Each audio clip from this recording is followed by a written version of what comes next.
He is 41 years old. This is his last World Cup. And somewhere inside a legal contract that he did not write and cannot override, a clause is telling him exactly how hard he is allowed to run. Cristiano Ronaldo, the most decorated footballer in history, is playing his final tournament in invisible chains. And the worst part is, the chains are not FIFA's. They are not the coaching staff's. They belong to the corporate empire that owns his contract, and they are costing Portugal everything.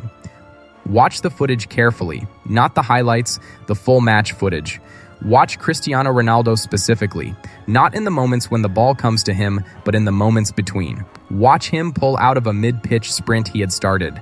Watch him disengage from a physical duel that the version of him from 5 years ago would have driven straight through. Watch him in the 83rd minute of a World Cup knockout match jog, not run, jog, into a defensive recovery position that his body clearly wanted to attack with everything it had. The sports analytics networks noticed it before the match was even finished.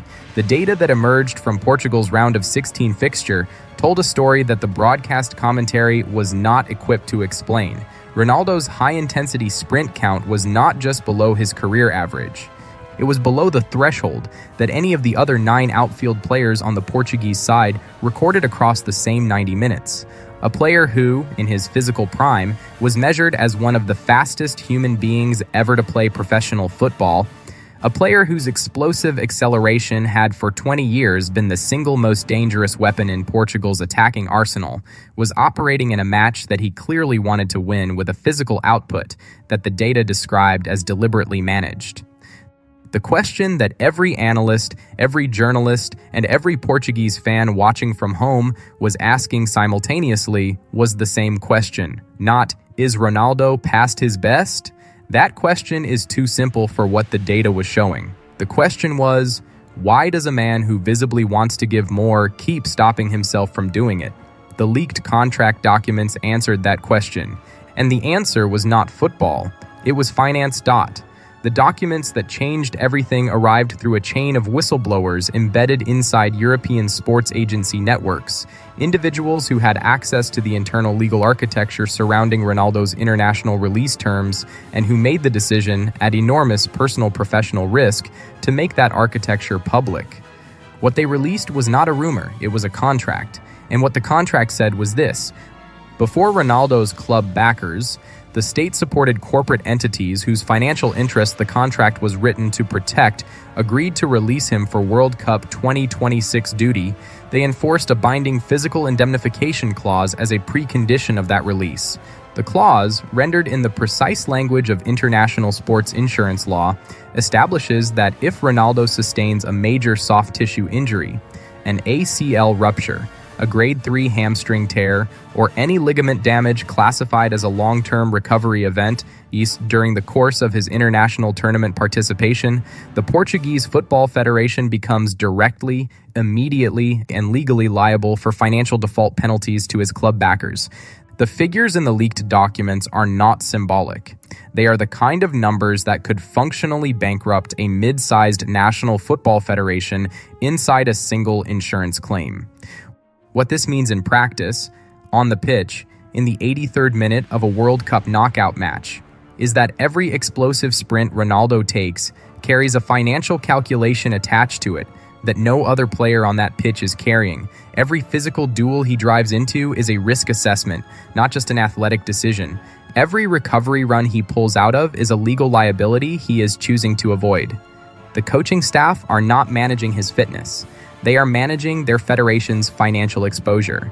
And Cristiano Ronaldo, the man who has spent his entire career demanding more of himself than any coaching staff has ever asked, is trapped inside a system that is legally preventing him from being what he has always been.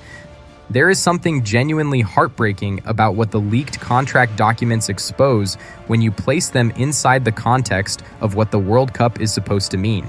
Because the World Cup, the specific tournament that Cristiano Ronaldo has dedicated the defining years of his career to winning, the trophy whose absence from his collection has followed him through every conversation about his legacy, was supposed to be the one arena where none of that corporate machinery could reach him, where the contract was simple: play for your country. Give everything you have, let the football decide. That arena no longer exists. The state-backed club empires that now dominate the financial landscape of elite football, entities whose annual revenues exceed the GDP of multiple competing nations, do not view their player assets as athletes representing their countries at a World Cup. They view them as billion-dollar capital investments that must be returned to their financial portfolios completely undamaged. Ronaldo is not, in the language of his own contract, a footballer playing for Portugal. He is a high-yield commercial property on temporary loan to the Portuguese Football Federation, and the terms of that loan specify, in legally binding language, exactly what level of physical risk that property is permitted to absorb before the loan becomes an insurance claim. He is 41 years old. He is playing his last World Cup. He has spent his entire life working toward the possibility of lifting that trophy. And on the pitch where that possibility lives or dies, he is not free to give everything he has. Not because his body cannot give it. Because a contract clause in a boardroom he was never invited into has decided that the financial cost of him giving it is too high. That is not sports. That is something that does not have a word for it yet. But the word is coming, and it will not be kind to the institutions that created this situation. The financial panic that the leaked contract documents have created inside the tournament's commercial infrastructure is real, immediate, and cascading, because the broadcast architecture of World Cup 2026 was built on a version of Cristiano Ronaldo that the contract clause has made commercially unavailable. Global media conglomerates and streaming networks paid historical premium rates for the rights to broadcast a full runtime, unrestricted Ronaldo driving, primetime advertising impressions across the Portuguese knockout campaign. The commercial value of that product, a physically uninhibited Ronaldo running at maximum output in elimination football, is built into every advertising rate card, every sponsor activation agreement, and every secondary market pricing model attached to Portugal's bracket progression. What the contract clause has delivered instead is a Ronaldo operating at legally managed physical output levels that the data shows is measurably different from the product the networks paid for. Industry projections for the commercial impact of a Portugal knockout exit, particularly one in which Ronaldo's restricted performance is visibly responsible for the defeat, project an immediate 35% contraction in global advertising retention metrics. Corporate sponsors are already reviewing force majeure clauses. The secondary ticket market for Portuguese fixtures is tracking downward in real time. And inside FIFA's commercial partnerships office in Zurich, the specific question nobody wants to answer publicly is the one that the leaked contract makes unavoidable. Did the governing body of world football approve the international release of its most commercially valuable player under contractual conditions that were always going to compromise his performance, and therefore the broadcast product at the tournament's most critical phase? The emotional damage of the brand embargo is not confined to the pitch data or the commercial projections. It is living inside the Portuguese dressing room, and what is leaking from that space tells a story of a squad being torn apart by a tension that nobody is officially acknowledging and everybody is privately living with. The younger players in Portugal's squad are operating at the full, unrestricted physical output that World Cup knockout football demands. They are running the defensive recovery sprints. They are absorbing the physical collisions in midfield. They are tracking back 70, 80, 90 yards to cover the space that a player operating under a financial restriction cannot cover.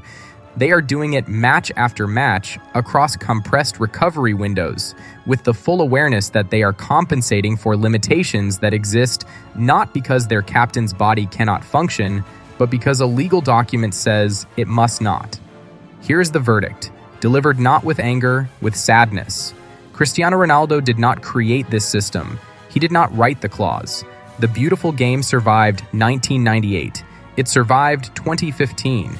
But each survival costs something, a piece of the illusion that the best athletes compete on equal terms. The brand embargo took that piece.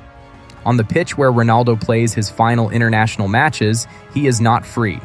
The football world deserved to see him free one last time. That is what the clause stole, not a result. A moment that can never be returned.